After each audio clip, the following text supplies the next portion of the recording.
sax nga ne weex na moom laa gis tey ci débat Pastef la bu taxawee ni ma la waxee c'est la même chose laay réagir. loolu laa gis tey ci débat wu Gueye Para ak Abdourahmane Maïga. non Maïga ñu ñaari politiciens la ñuy dajale. waaw ay politiciens ngeen. waaw kenn ku ne da nga am sa parti. man Maïga dama am lu ma d'accordul ak moom mooy fu mu ne képp ku ñu jàpp Ousmane Sonko moom moo tax. waaw boobu d'accord ma ak moom mais d'accord ma ak yow. mais je me battrai pour que mu continuer di wax la nga xam ne mooy xalaatam même su ma d'accordul ak moom par contre doon naa déglu ay émission tey déglu ma fii lu dul xam-xam. waxul ci lu ko neex waxul ci lu neex bakkanam waxul ci pour ñu ne jërëjëf waa kay yónni la ay kër. ay ñoom taal ay ñoom Ibra Diaw ne la yaay góor. ay ñoom Fadel ne la jaajëf. déedéet dafa wax xam-xam dafa mel ni da nga seetaan lu ñu fi waxoon démb li ñu wax fi démb. moom la oui moom la wax fi tey. Madiambal Diagne lu ñu ko toppee ça n'a rien à voir avec de la politique. oui. Madiambal Diagne dañ koy laaj ci luubal. waaw ci loo xam ne. xëppar infraction la. mais moom moo yóbbu sama gars yi ci terrain bi nga xam ne. waaw daanu nañ fa ndax xët-xët. da ngay dégg booy yi leneen ñu ne nit bu ñëwee sa kër fekk la fa bëgg la agressé. bu non nit boo duggee sama kër dama lay rey ndax violation de domicile nga def. nga ne da nga koy rey parce que dafa violer domicile. violation de domicile infraction simple délit la peut-être mais nga ne da nga koy rey boo ko reyee perte na parce que dafa la fekk ci biir kër. Madiambal Diagne dafa xëcc gouvernement sénégalais la justice sénégalaise. à commettre faute sur faute. waxoon naa ko fii. Aujourd'hui, je profite de la présence d'un juriste pour le répéter. La Convention de Genève, juillet 1951. Juillet 1951.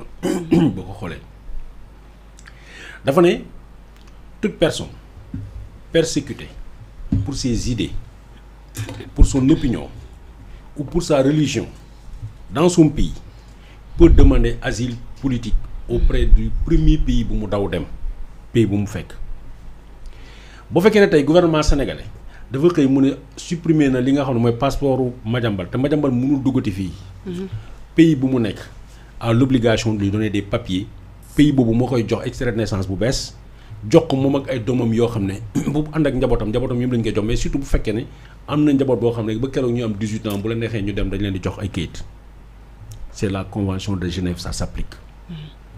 Léegi Madiambal Diagne poursuivi pour une affaire financière délit financier ou crime financier comme vous voulez a réussi à pousser les autorités sénégalaises sur un terrain bi nga xam ne non seulement moom Madiambal ci la nga xam ne mooy procédure yi ñu war a teg pour respecter defuñu ko mais deuxième chose Madiambal dafa leen boolewaale ñu def si ñu ëppal boo xam ne ça veut dire sans discernement ñu dóorale ci ñoo xam ne ils n'ont rien à voir ak Madiambal Diagne parce que l'objectif ce n'est pas demander de Madiambal Diagne mu wax à chaque ñu juge bi déglu ko dans la sérénité à charge et à décharge dañu ne Madiambal dañ ko war a jàpp par force tax na ñaari commissaires yi ñu xalaat ni ils n'ont pas fait dañ leen jàpp relever leen vite fait journaliste bi nga xam ne dafa laaj Madiambal wax naa ko fi démb ne lan le pire des criminels a droit à la défense et a droit de s'exprimer wax naa ko fi démb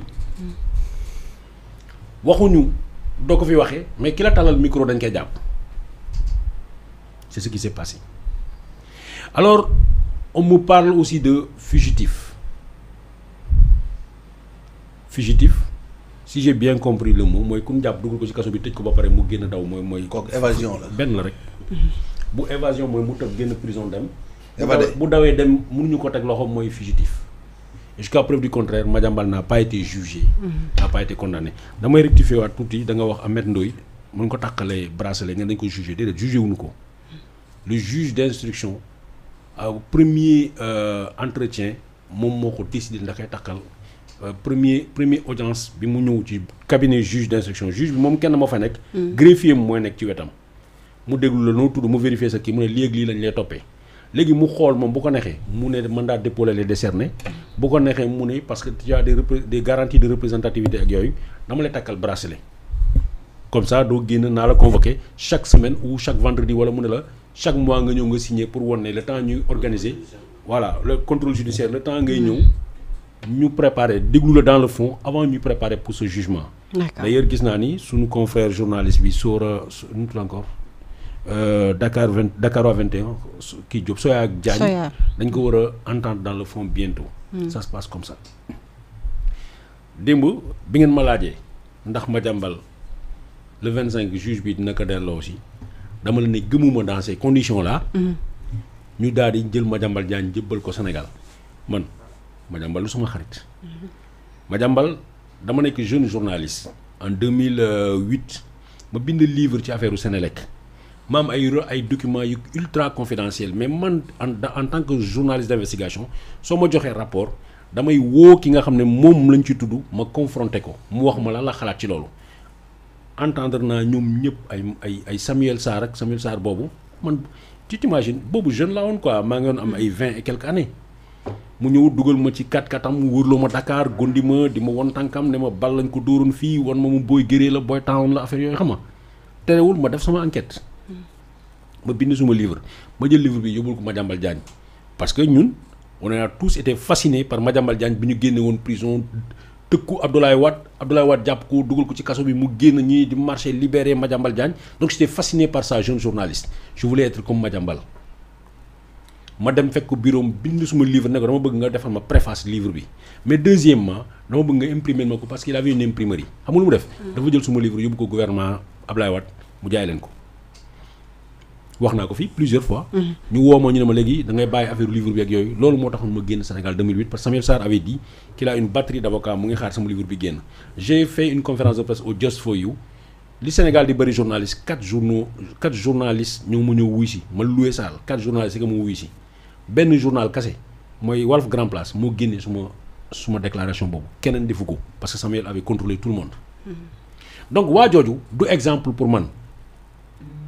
su ma gisee nga daw man ku ma bëggoon jàpp nga téye suma jabar nga téye sumay doom damay ñëw wuy si la boo may rey nga rey ma ñun dëkku nañ fii Macky Sall mois de février 2023 la ñu déposé plainte contre man au niveau de la DIC chaque jour journaliste di bind Babacar Touré est convoqué Nappel Frédéric Nappel ainsi de suite xam nga kañ lañ ma arrêté le 23 avril donc j'avais toute la latitude daw dem sama yoon mais dama ne du ma daw parce que su ma dawee laajuma xalaatuma sax sama jabar wala samay doom dama xalaat sama xar yi nga xam ne maa leen di jox lekk xar yooyu man bu ma dawee kan moo leen di toppatoo ma dem wuy ji commissaire Adramé Sarr mu nekkoon patron DIC dama ko woo mu ne ma wuy dañu demandé ma arrêté la boo wuy see dama lay arrêté mais jullil sa korité ba nga pare soo paree nga doog a ñëw mu julli sama korité ak jàmm ma dem wuy ji ko mu ñëw mu jàpp ma le 23 avril mu dugal ma ci kaso bi donc pour te dire Madiambal c'est pas mon exemple c'est pas mon ami. Par contre man yàlla daf ma dimbali lépp luy parloo ba di ci boole lu bokkut. dafa dañ sama xol.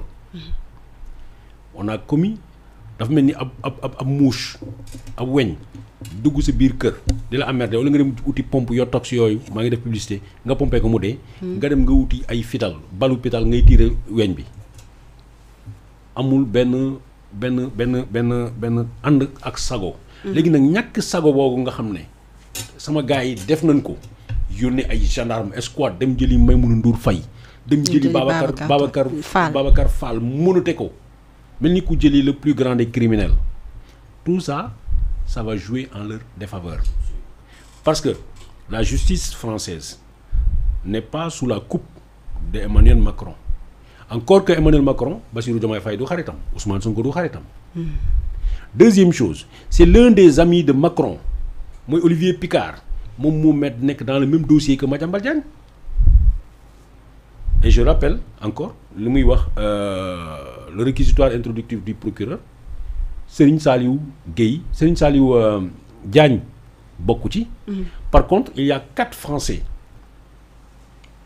yoo xam ne groupe Ellipse Project ñoom ñëpp ils sont visés par les mêmes chefs d'inculpation.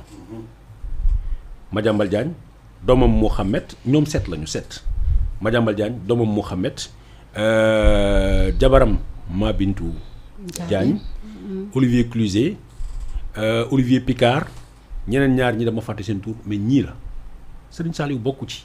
Donc il a bien fait dem làqatu ji France. xaw ma s'il a bien fait ou s'il n'a pas bien fait mais man du ma daw bàyyi sama jabar ak sama doom ci ginnaaw man du ma ko def mais deuxième chose moom dafa wax ni avant même que l'exécution de cette procédure. moom dafay ñibbi ci Sénégal mu ñëw wuy si loolu la waxoon dafa demoon préparer sa défense. Alors on ne comprend pas kooku naka la mu mën a taxawee dans une posture de victimisation wax ni je suis réfugié je demande l'asile politique. Il peut avoir l'asile politique parce que lorsque on craint pour sa vie et sa sécurité. Le pays bi nga nekk mënuñu la extrader delloo la vers le pays où tu risques la sécurité où tu risques de ne pas avoir un procès équitable. Beneen chose bi nga xam ne c'est important convention Genève la juillet 51 dafa wax ni Madiambal puisque mënul dem dëkkam alors la France doit protéger Madiambal Diagne. Je dis Madiambal Diagne moi je veux doit protéger cette personne bi daw si ñëw waliyaan si mooy da nga koy jox kayit da nga koy jox fu mu dëkk da nga koy protéger. moom ak njabootam wala moom rek. su amee jabar automatiquement boo amee statut jabaram automatiquement dafay am statut boo amee doomu mineur yëpp am nañu statut